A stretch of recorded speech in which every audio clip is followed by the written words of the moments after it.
Hello everybody, welcome to Intellectual Medicine. That's right, we've changed our name from Intellectually Speaking to Intellectual Medicine to really reflect the essence of what we like to focus on. And that is really this global definition. Intellectual medicine incorporates health, wellness, your sense of well-being. Today we're going to talk about a few things. One of them is, how much would you value a quality year of your life at? What dollar amount would you ascribe to a quality year? This is not a rhetorical exercise. That metric is used when it comes to determining the value of drugs that are coming to market. Now, gene therapy is very exciting, and there are areas of investigation, and new drugs have now been developed. Novartis has one coming to market that can have a profound effect potentially on the health and well-being of children. We'll talk about that today and its dollar amount. I'd also like to talk about a very disturbing trend. People are dying at a higher rate from heart failure, reversing a trend in reduction of death from heart failure. This began in 2017. Furthermore, the people who are dying are young. 35 to 64. What's going on? We'll tell you about that. And how about that sunscreen? Would you take that sunscreen and eat it? No. Well, it turns out it's getting in our blood. And is that safe? And should you still use it? We'll talk about that as well, these risk-benefit analyses. And finally, we do need to talk about obesity and the profound bias of obesity that takes place in society at large and afflicts doctors and can affect their ability to interact with patients when it comes to their well-being. It also affects insurance companies' lack of willingness to reimburse for drug therapy for obesity. It even has trickled down to affect the bias now is being projected against doctors who treat obesity. We'll share with you the case of a physician who's developed a very innovative approach to treating obesity with a 95% success rate. In fact, the doctor was so excited to educate people about this opportunity for treatment that he took it upon himself to promote it in the form of a radio commercial. You would think that such an innovation would be widely embraced by society at large and by doctors in particular. You might be surprised how the story ended. We'll tell you about that and about the fate of doctors who endeavor to treat obesity in some cases. But first, good news from Brunei. Shan, remember we were talking about Brunei. They were stoning gay people. They were. Good news. They're no longer stoning them, Shan. What are they doing? They're simply putting them in prison and whipping them. Oh, well. It's a huge step forward. A very enlightened kingdom they are over there in Brunei. Are you kidding me? This people is still an outrage. There is a need to be aware internationally about what's happening to our brothers and sisters throughout the world. We take comfort in America as well. We should. We live in the greatest nation in the world. Let's never forget that. Let's never forget America's a fabulous place, worthy of being protected. Our culture is not an accident. It's by design. Now, you hear a lot of grumbling about financial inequity, about the difference between the haves and the have-nots. What's really at stake, and this is from an article in the Wall Street Journal that I found very compelling. In fact, it's posted on our website. Isn't that where it goes, Shan, these articles? They do. So you can reference these articles on our website.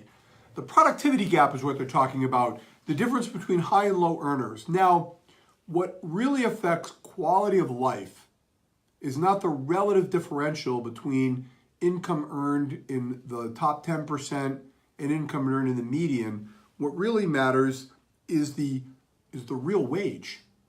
If you're making enough money to afford you a high quality of life, but somebody at the high end is making 10 times what you are, well, that may induce envy, but it doesn't corrode your quality of life. This is what I call the engines and the boxcars. So there are engines that drive economy, that create jobs, that create revenue for others. And there are boxcars. If your name is at the bottom of the check given to another person, congratulations, you're an engine. If you're getting a check with somebody else's name on it, congratulations, you're a functional and useful boxcar. But let's not disparage the engine, nor undervalue the boxcar. We need leaders. We need innovators. We need people that are enhancing productivity at a high level. Call it trickle-down economy if you like. I like to think of this as synergy. An engine without boxcars is not functionally useful. Vice versa, no benefit. So let's take a look at this productivity gap and inequality. In America, in 1997, there's something called the 90-50 split. And this is the difference between people in the top 10 percentile and people in the 50th percentile regarding income. Currently in America, the top 10% is $108,000 or more per year income. The median, $45,000. The differential, 2.5. So people in the median, or I should say the top 10% are making 2.5 compared to the median. In 1997, the differential was 2.2. So it is true that more income is occurring to the top 10% than the median. That's a relative problem. How are we going to make the median raise their wages? And tax policy doesn't seem to be that effective. The 17 developed nations that track the statistic have had the same trend. Even our socialistic colleagues in Western Europe, Germany, France, England, they've had the same separation. The difference is that the US wage is higher than Germany by 6% and higher than in Britain. We're 17% higher in the median wage than Britain. Now think about that. Would you rather have a society where you could say, hey, the differential is less, but I'm making less money? The material quality of life of Americans in the median income group is generally higher than Germans and generally higher than Britons as well. But we can learn something from them. In Germany in particular, they have career tracks for non-college directed individuals. Not everybody benefits from nor can gain access to a collegiate education. It's true the economy is developing in a high-tech arena and that these jobs, by virtue of technological enhancement, generate higher productivity. Productivity equals income. No productivity, no income gain. In order to be productive, you gotta have a job skill. So, okay, you can be an engineer, you can start a business, you can generate productivity. Well, suppose you're one of those folks that's not gonna jump on the college train. Who's more productive in society? A college graduate who has a liberal arts degree, or a guy or gal who starts a new business, buys a pickup truck, buys a lawnmower and opens up a landscaping business, rents out a space and opens up a donut shop? They are engines. They are enhancing productivity. How about in Germany, where if you're not in a collegiate trajectory, you get a trade? They're going to target you for a trade. Ask you this, what good is a high school education nowadays in America? You come out with a high school degree, that's a good thing. You've demonstrated a certain work ethic, but you have no tangible skill set. We need people that can operate backhoes, electricians, and plumbers. These trades are withering. Furthermore, they're powerfully underrepresented by women. Shannon, would you ever think of being an electrician? I wouldn't. Why not? Isn't it a fun job? Driving on a truck. Physically, you could do it. You could wire things. Well, there's a reason why Shannon and other women would never think of it. It's so male-dominated. How do you get in the door? Here's my proposal. And by the way, this all connects to your health, and we'll get to that in a second when we talk about how much a quality year is worth. I say we take our universities, our land-grant universities, and we have vocational technical training within it. Women and men alike aspire to go to college. Good for them. There's nothing wrong with having liberal art educated electricians, plumbers, and backhoe operators.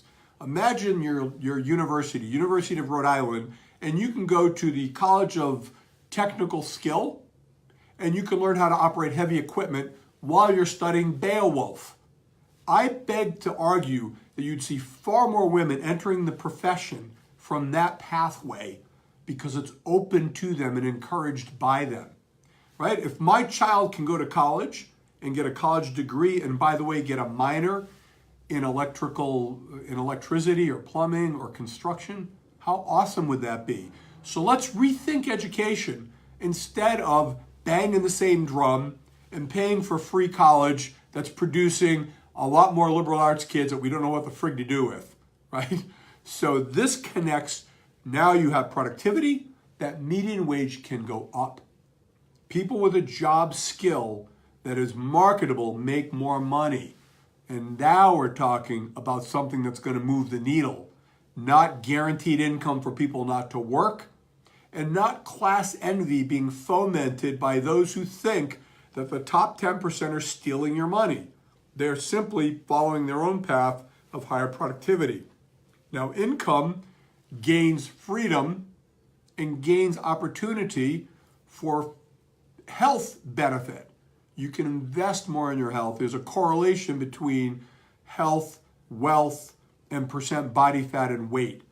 We'll talk about obesity next or drug therapy expense. Which one do you want to do, Shannon? Obesity. Obesity. All right. So obesity, as we mentioned, is mired in bias.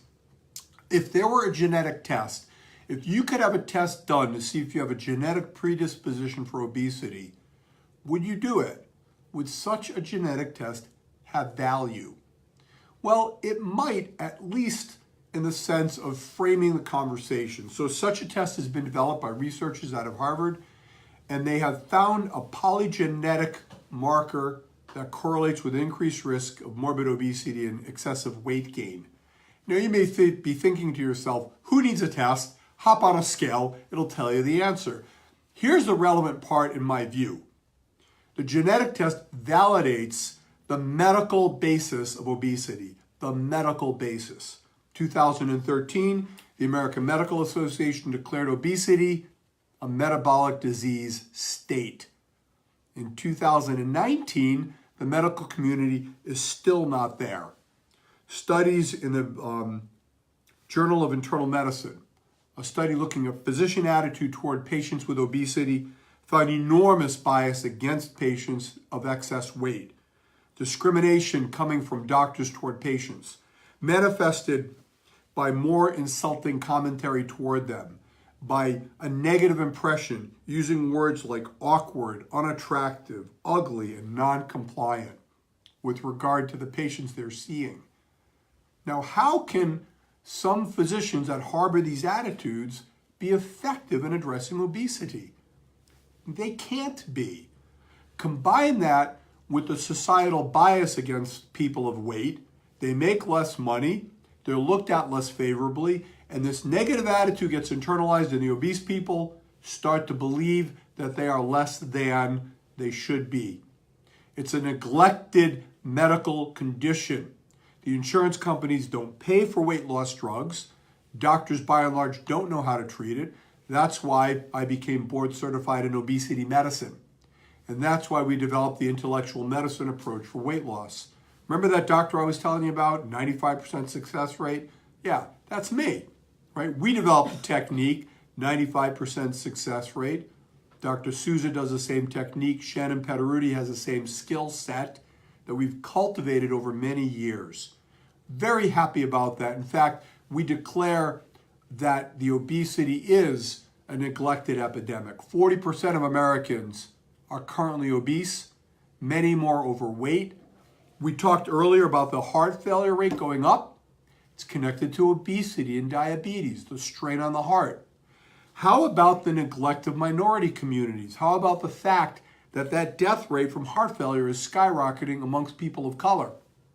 And people of color are most vulnerable to obesity because of the way that foods are marketed to them, and the neglect, I dare say it, of the mainstream medical community has by and large marked themselves absent from engaging seriously and broadly in obesity treatment.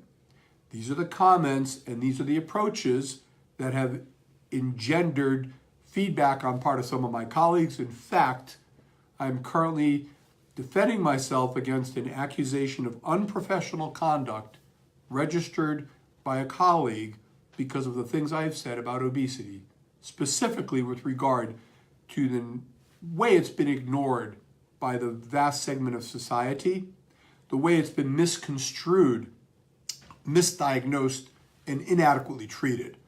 Do we have a cure for obesity?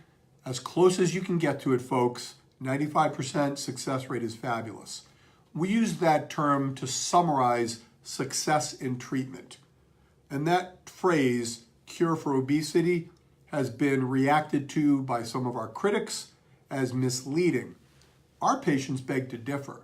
They're happy with the success that they're getting. Why do I share this with you? Because it's part and parcel of the bias against obesity. When I was growing up as a young doctor, you know what they called doctors who treated obesity, Shannon? They used to call them fat fryers. Think about that, fat fryers. Oh, you're going to be a fat fryer. You're going to be, what a pejorative statement. You're belittled because you're pursuing treatment of the most neglected and pervasive metabolic condition on the planet, certainly in America. It's nuts. It's crazy that anybody would criticize an innovator like me who's aspiring successfully to engage and treat obesity. It's crazy. It's a manifestation of the bias. But we fight on. We fight on because we believe in our patients and because we've seen the results. All cancer outcomes are worsened by obesity. A study in the radiographic journal, Shannon, indicated that doctors in radiology had a universally, a broadly held disdain for patients with obesity. Some of the terminology, right? When I was in my residency, a woman or man of significant weight would be referred to as a land whale. If you happen to be black, you were an orca. Have you ever heard that phrase? Never heard that phrase. Yeah, no, that was not uncommon. Oh yeah, there's a big orca in room 235. That was shorthand for a fat black woman in particular. I hope you're a little bit disgusted. These attitudes didn't disappear. They're still out there. And they need to be beaten back. And these attitudes infect not only the doctor's offices, but the patients that we treat.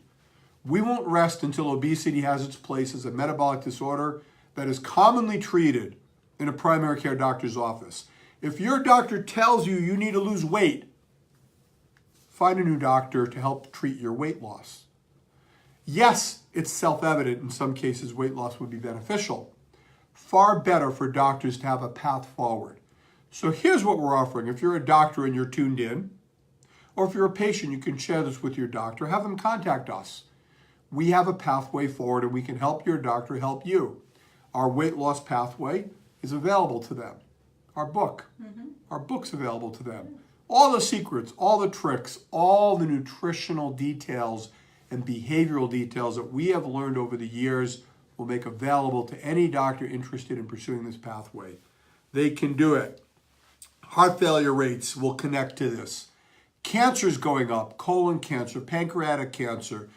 The lifespan of Americans has gone down 2 years in a row. True, the opioid epidemic is a component of that. But we maintain that the obesity epidemic is right alongside it. So quality years, yeah, I want those. You know, we talk a lot at Intellectual Medicine about aspiring toward the 120-year lifespan. By the way, Shannon, that's another one of the complaints against me, the 120-year lifespan. Somehow, it's considered unprofessional on the part of some of my colleagues, mind you, not patients, to aspire to live longer.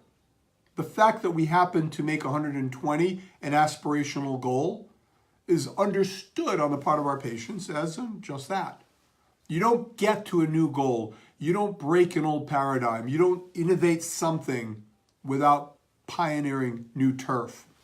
You don't get to that level unless you first dream you can and think and aspire to get there. Yeah, we aim at 120. I'm aiming at 120. I'll be 60 in a couple of weeks. Did you hear?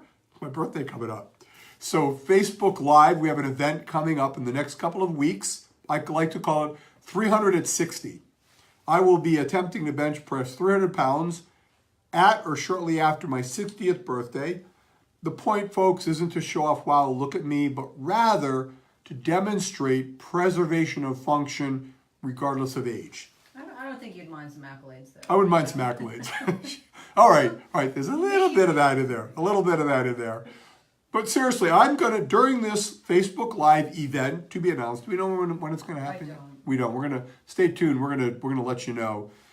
During that, I will also be sharing with you some of my nutritional and training tips, especially for those of you that are middle-aged. And by middle-aged, I mean age let's call it 60 to 80 as middle age. That's middle age in our world. You don't get to be called old until you're well past 80. So we're gonna share that with them, because power is life, is energy. Avoiding heart failure. You know, that study we talked about before, Shannon, 40 push-ups correlated with a lower risk of heart attack. That's pretty cool. Now, don't do push-ups right now. Pay attention. Watch this. You can do your push-ups after. I wonder if that was 40 in a row I was nonstop. just gonna say, can you do like one every like 10 minutes? No, you can't. I'm going to declare it's got to be 40 in a row nonstop. You do 40 push-ups, you're not getting a freaking heart attack. Now let's talk about that a quality year. So quality year is what is used by actuarials as they're contemplating the value of new drugs brought to market. And they peg a quality year as having a value of approximately $1 to $2 million. Now that metric is what helps guide the cost of therapy. Now, you know, we talk about big pharma on this show, sometimes in a negative sense about the way that they can manipulate things to oppress innovation of natural modalities. And certainly there is a bias in the mainstream of medicine against natural modalities. I believe there to be this bias. You can look at what happens to doctors who advocate micronutrient support and nutritional support for better health. Look at our chiropractic colleagues who are advocating nutritional and lifestyle enhancements of health, or our naturopathic colleagues or osteopathic physicians who oftentimes will advocate nutritional, micronutrient, and supplements in favor of drug therapy. They're looked at in a diminutive way by a lot of mainstream doctors. So big pharma is a hand in that negative impression. The FDA works closely with them, in some cases, in a manner that suppresses innovation and choice. However, we do owe big pharma a debt of gratitude when they pioneer legitimate, new, and exciting breakthroughs. And Novartis has developed one. The drug is called Zolgensma, and the drug is used to treat spinal muscle atrophy. It's a condition that afflicts approximately 500 people per year, newborns. Those who are born with this condition typically die before the age of 2. There is no effective treatment. Enter Novartis with Zolgensma. It's a genetic therapy that can be implanted into a patient and so far has shown promise with life extension and reduction of symptom. Earlier people are treated, the better the effect seems to be. Here's the problem. We don't know how well or how long it will work. We know that it's costing the estimated price tag $2 million for the treatment. That's a little daunting, but let's put it in perspective. $2 million for a treatment in a 2-year-old that would otherwise die without something. And it's the best thing we have. How much does it cost for an F-1 bomber? You have any idea, Shan? How about 180 million? 180 million. Now, I'm not suggesting that there's a direct correlation. We've got to look at how we spend our money. I think insurance is there for the catastrophic event, like having a child with spinal muscle atrophy. How would you like to have this therapy available and have your insurance company rebuff a claim? That ain't right. It's called shared risk, and the insurance company should pay for this. Now, is it going to have durable benefit? It's uncertain. But this represents a new model of care. Our healthcare system is built around chronic drug therapy. How much does dialysis cost per year, you're wondering? Why do I bring it up? Because there's a correlation. It costs, for dialysis alone, never mind the heart attacks, the infections, and the hospitalizations these people are prone to, $75,000 per year. Go 10 years on dialysis, you topped $1 million. Add in the other drugs and supportive care, you're at $2 million. For somebody at the tail end of life, in many cases, holding on to a corroded quality of life. I'm not suggesting we turn off dialysis machines, but we have to look at these comparative values. $2 million up front for a treatment that has a potential to preserve life of a child. I'm on board with that. We need to be creative and think of ways to make this tolerable to the payers, the insurance companies. One idea that's been put forth is another drug called Luxturna. Spark Therapeutics invented it. It's a gene therapy for retinitis pigmentosa and congenital amaurosis. Congenital amaurosis leads to progressive blindness in children. And this gene therapy can be implanted in the retina and has been shown to have beneficial effect. The promise looks favorable. The price tag is $875,000. However, this company, and I applaud them for this innovation, in 2.5 years after the therapy has been implanted, if it didn't work, they give a rebate. That's pretty cool. They're not going to be around. Who's not? The company? Yeah. Well, if they sell the drug, they will. Well, I'm saying 2.5 years, they find out it doesn't work. Well, it's a credit to them. They're at least exploring, I think, creative ways. So will they be around? Well, that can be addressed by having a trust fund set up, a reserve capital to meet the obligation. The point here is that we've got to get used to the idea of these genetic innovations, and we need to have a conversation about cost of therapy. So the FDA is charged with approving drugs. Are they also charged with weighing the cost-benefit analysis? And should they be charged with making a decision based on the cost of the drug when it comes to market? Perhaps that should be factored in that equation. Very difficult topics. How much is a quality life, a year of life worth? And how do we define that? For those of us born with a genetically endowed progressive disorder, hope resides in innovation. And innovation in the form of some of these genetic therapies is enormously expensive. And it should be supported. We need to consider ways to support that. But for the rest of us born and living life in the moment, we want to preserve quality of life. We want to extend the youth span. I told you middle age goes up to 80, according to our definition in intellectual medicine. So as we summarize this podcast, this conversation, remember the components we always talk about in intellectual medicine. The cornerstones of extending youth. 1, keep your body fat at its ideal percent. For men, we target that 20% or less. For women, 30% or less. How do you know? You get a body analysis performed. Number 2, get on your hormones. You must be on them at the right time of life. For men, no later than 60 in our opinion. For women, no later than 50.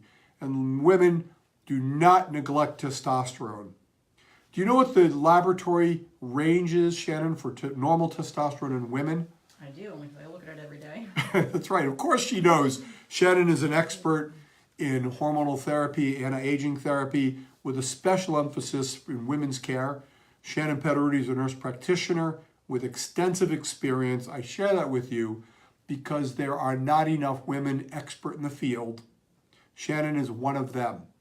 And if you would prefer to have this conversation about your sexual health, your hormonal health, and your life extension with a knowledgeable and experienced woman, Shannon Petteruti can fill that role.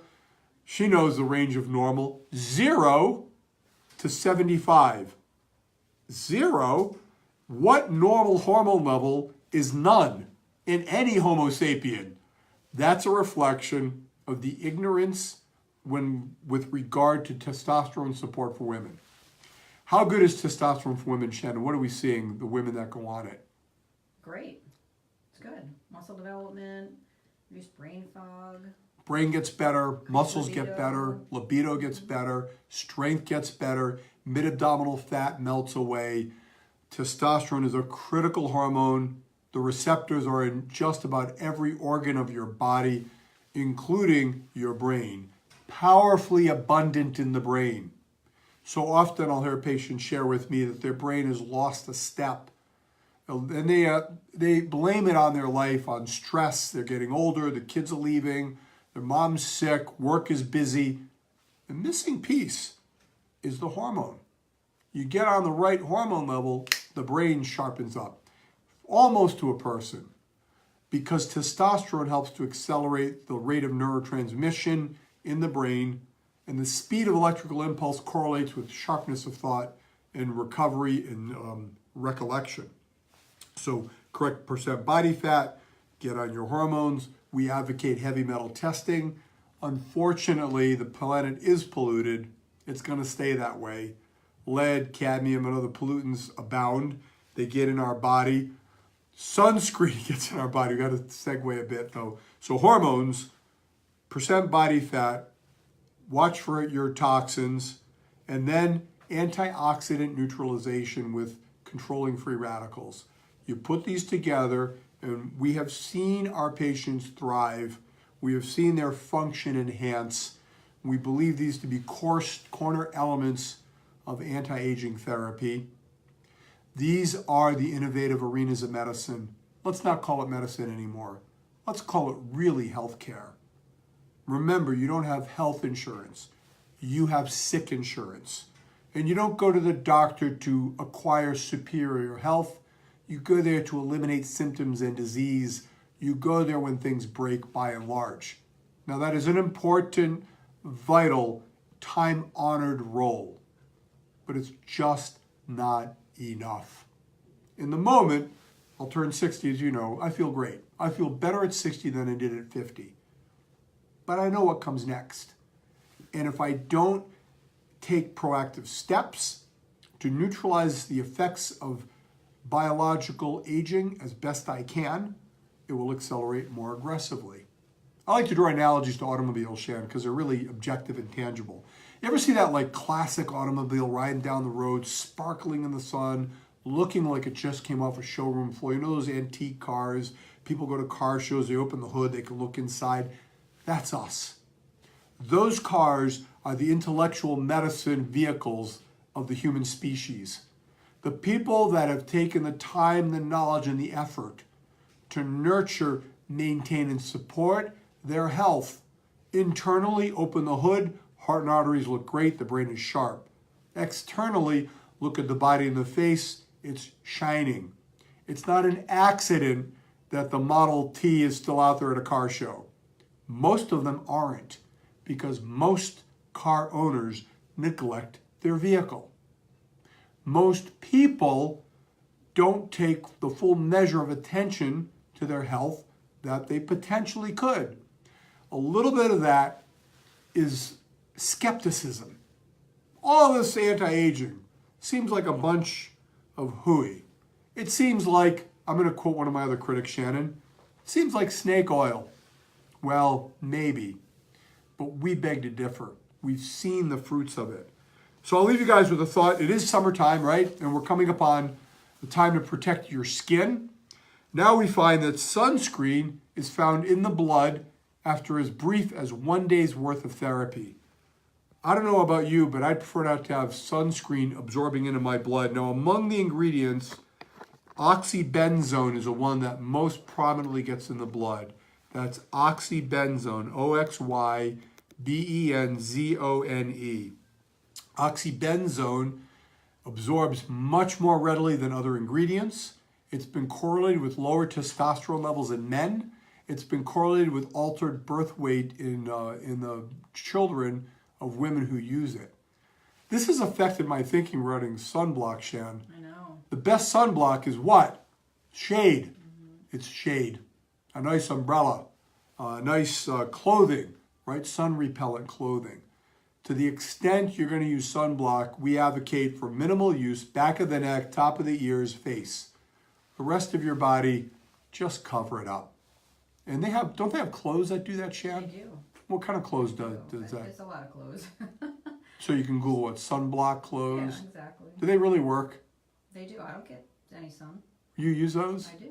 Now, you use them on our kids, right? Mm-hmm. And they work great. They do, they don't really wear them anymore. But teenagers. Well, we can do our best. Mm-hmm. So watch out for the sunblock. The cult of avoiding the sun, it leaves you with a dilemma. Should I get my vitamin D? Should I put on the shade? What we advocate for is using vitamin D as an oral supplement. We recommend 5,000 international units per day as being a safe dose for the vast majority of people, and using shade to block your sun.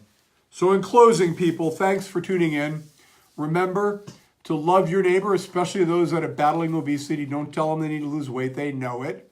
And if you're struggling with your weight, then you need to find a source of treatment that will be effective and durable. And diet and exercise, for the vast majority of people, just not fully adequate.